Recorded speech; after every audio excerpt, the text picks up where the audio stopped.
Daily's just chilling out in the sun after having the interior cleaned. That's cool. So, progress. Oh, it's never easy. It wasn't easy the first time. Cutting away at a beautiful, beautiful dash.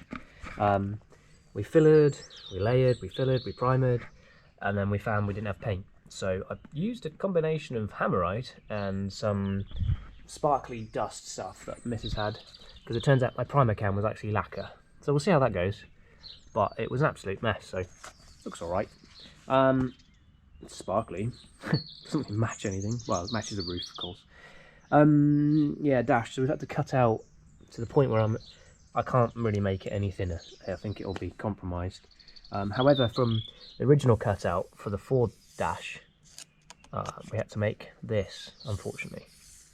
And it's going to show. If I go any higher up, I'm going to reduce this to something that's going to break. So we came up with a solution, which is some of this, which kind of goes around the trim on the arches on the Minis.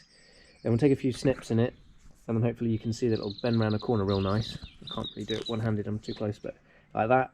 And what we'll do is once that paint's dry, we'll take it inside, and we'll fit this on, we'll flip it upside down on some paper and some soft something or other so we don't damage the nice new paint. And then we'll probably staple this on the back, maybe something like that. Glue it, staple it, combination of the two. So then it's a little trim all the way around the outside. It'll cover that edge. It'll look like something. So I'll leave this out in the sun just to warm up, and we'll have attempts at that. But hopefully that's done, because I was not looking forward to that. Interior lights on the Mini fixed for the second time. Put some replacement ones in, slightly better quality, hopefully. And now we're preparing for probably tomorrow. It's going to take a couple of hours. I'm running out of daylight today. I know it doesn't look like it, but I'm actually running out of time. It's time to address these bulkhead connections. So we're going to set up the soldering iron and all the connections, put tape where we want to cut, and then because the cables are all pretty much just black or blue, thanks very much, Ant Electronics. By the way, I do not recommend them. This second ECU, they don't know what they're doing, and they're refusing to help now. So that's nice. 2-year warranty, lasted 5 months, and basically because they don't know what they're doing, they say just send it back for a refund, but that's not really a warranty, is it? Ridiculous. So do not use them. Unfortunately, they offer to provide an amazing package, but if it doesn't work, does it? So still got 2 major fault codes on it that won't go away, so that'll bring the management light on, which makes that kind of button defunct, doesn't it, all that light. But never mind, I'm just looking at a reflection of my crotch now, so let's, I don't know, have a beer. There we go. That was a lot more shoulder, back, and neck pain than I had to imagine to go through. Lots of spare pins, which is nice. Turned out those pins don't like my modern solder. I went to some very old solder that I had. Maybe it has more lead in it. I mean, it says lead free actually, but oh, the first few were just horrendous. 5-10 minutes trying to do something. Actually, I melted one pin out. So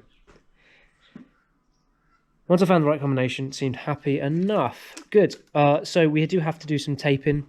I've had to untape some of the loom, and the same this end, but we'll probably wait because often the tape can shape or hold the wire in position, or the loom. So we'll get the ECU in, we'll get this bolted in, and then we'll tape it probably within the car. Easier to do it here, but I just want to make sure I'm shaping everything in the right position, otherwise it can make certain wires tight, and it could basically twist it around like that, and you want it like that, and then you're twisting the whole loom again, and we don't want that. I think it's going to go something like that anyway, and this will sit underneath there. So that's good. There's the fan wires coming through, nearly forgot those, and we'll probably just do a bit of taping and just wrap around there just to try and prevent any ingress. Or what I'm probably going to do at a later date, which will make it absolutely permanent, is put some hot glue in there. But that will be once we've done some testing, etc. Cool. And they work like that. So sweet. Nice. Click. Click. And that's that loom out. Job done. Look at that. Easy peasy. And then that unbolts and we'll go through the hole itself. So it'll come through the bulkhead hole, bolt up, and we've got some nice sealant rubbery stuff here, which will then seal against the bulkhead, create a nice weather seal, and got O-rings behind either of those, which you can't see very well. Again, prevent any moisture inside. There we go, guys. That was probably about 3 hours, 4 hours work. and I'm not a pro, so a pro will do it quicker, but it just gives you an idea when you're doing wiring on projects. Boy, does it take a long time. Such a long time. But it's a lot of a smaller loom than that huge box there, isn't it? Let's be honest. So we are making progress, and I always wanted to do this, and now I am. So whee! It's only that it's May now, and this car should have been on the road a long time. MOT in 6 days. So ECU hopefully comes back from Christian at PEX Performance, because Ant has given up at Ant Electronics. He just doesn't care, which is nice, isn't it, when you spend lots of money with people? So thanks to Christian. Going to sort 2 ECUs out, fix the broken one hopefully, and give me basically 2 ECUs that are both usable with different maps on them. And then let's put it all back together, put the front end on, put the interior in, clean it, and we're good for the MOT. Woohoo! Wow. You joined me between my knees. It might not look like it, but that is a lot better than it used to be. A lot better than it used to be a couple of days ago, and considerably better than it was with that box of stuff in it. There. So, yeah, it is a lot better. A lot simplified, a lot less to go wrong. I know every little pin now, I've touched everything, so if anything's wrong, it's my fault, isn't it? There's a little kind of gathering of cable there, which is the extension for the foot pedal, the throttle pedal, and the OBD. For now, because I've touched all this wiring, I want to get the ECU in, check everything's okay, and the ECU is away at the moment, starts, runs, no faults, etc. before I tackle that, and I can cut a whole chunk out and solder the joints, because we don't need all that gumph over there. But until we do that, I don't want to add variables. So if there's like a throttle problem, be like, oh, it must be that. Oh, maybe it's not. Maybe it's one of those pins. I can mess with that. So next stage is get the dash ready, and yeah, see if we can start putting this thing back together. I think that would be good. MOT in 5 days. I suppose it's a good idea to get you up to speed. It's clean-ish. Wow. Does it need a clay bar and a proper polish? Who'd have thought it? But nice to see things shiny again, relatively. It passed the MOT. I agree. Woo! I did have a rumbling wheel bearing though, and a track rod end as well. We've done the track rod end. Well done to Louis for helping me with that. So we can now do the tracking, because the tracking was out before because I put a new hub on it. So there was a little bit of playing that track rod end, pointing us to wrecking some more tyres. So we're also cleaning up the rear brakes while we're doing the rear bearing. The first rear bearing came was wrong, so I've just ordered a Timken one online rather than the old motor factors that got it wrong. We also had it go into limp mode on their way to the MOT, so that was fun. I'm hoping it was just blowing out the cobwebs, because eventually it chilled out. It was only revving up to 2000 RPM and no power. I got to the MOT sensor, turned it off. By the time I came to do emissions, it was revving again, so that was good. Everything seems to be working clocks-wise, which is great. Need to put a memory card in that. We just done a scan. It was to do with the fuel regulator, which is up on here. It was saying unmetered fuel or something, unregulated. I'm hoping it was just a blip. I've never seen that fault before, so I'm hoping it's just a blip. We then cut a coolant pipe down here, which is a constant feed from the head to the oil cooler, to put in the temp sensor for the dash, not for the ECU. Unfortunately, I ordered a 20mm and I need a 16mm. I had to order it before I cut the pipe. Couldn't remember what the internal diameters of the pipe were. Too small would have been a disaster. So despite me modifying this to put an earth on it, we've got all the wiring ready. That'll have to wait. I'm going away now for a few days, so I'll order that now. We'll get that plumbed in. The bearing will be here when I get back. We'll put that all together, and then yeah, all good. Interior is all kind of sorted. I don't know if I mentioned, but I added a nice trim along the carpet. I'm hoping you can pick up on that. For some reason, they trim the carpet to there and then stop. And the whole edge on this edge here, which you can see when you're getting in that car, isn't trimmed. It is now, with this little trim. I've also used the same trim along this edge here. Again, hoping the camera picks that up. And along the edge here as well, which is always looks a bit unfinished. So that's cool. Stereo works beautifully. Everything works, which is great.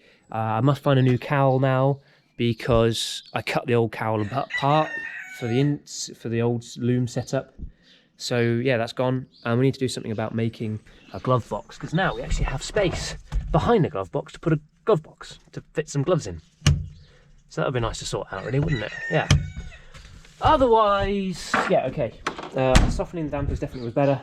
Unfortunately, we have some paint issues everywhere, and we need new straps, and we need to finish the turbo, and need to, yeah, We're making progress though. I have driven it. It's got an MOT, a couple of changes next weekend, and this will be on the road again. Come on!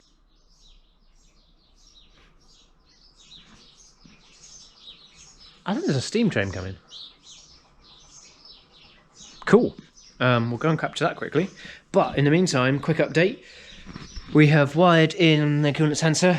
It's duff, doesn't work, so perfect. That only took forever to get down the back of there with an adapter and drilling. And so 2-pin one coming today, this afternoon. That's the final sensor, hopefully, to go on for now. Still this speed issue. Interior's actually finished.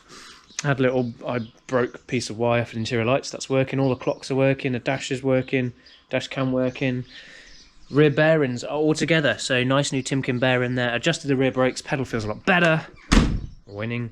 And all that's left to do is that sensor. Pop that coolant sensor in there. Wire that in. Do the wheel alignment. And we can hand over. Of course, there's loads of other little things I'd like to still do. We still got to redo the bonnet and the turbo situation. But for now, Leanne can get, Mrs. Piggy can get some miles under her belt and get us back on the road and see how it feels with all the changes we've done so far. It's going to need a repaint on the front here, where these spots now are bubbling through. So, yeah, that's ideal. Not. So, sort of done, finished, maybe, definitely, could be, possibly later today-ish, tomorrow. Cool. So, after ordering, trying, destroying, testing multiple sensors, both of the 2-pin variety and what was the single pin, we discovered that the mini dash doesn't run on the usual resistance that everyone else does. So, yeah, this massive sensor. But that massive sensor doesn't fit in a usual thing because of small hole. So, using most of the workshop tools that I own, we've got this piece of aluminium welded to the top of this housing to get the position just right with a random thread that, even though this thread tap matches the thread on like paper to this, doesn't really. But there we go. That's making good contact with earth. That single pin will go to dash, and let's hope that works. It was black. It's changed colour because of that much heat. But hey, I managed to weld some aluminium. Badly, but hopefully it'll seal. I hope it'll seal.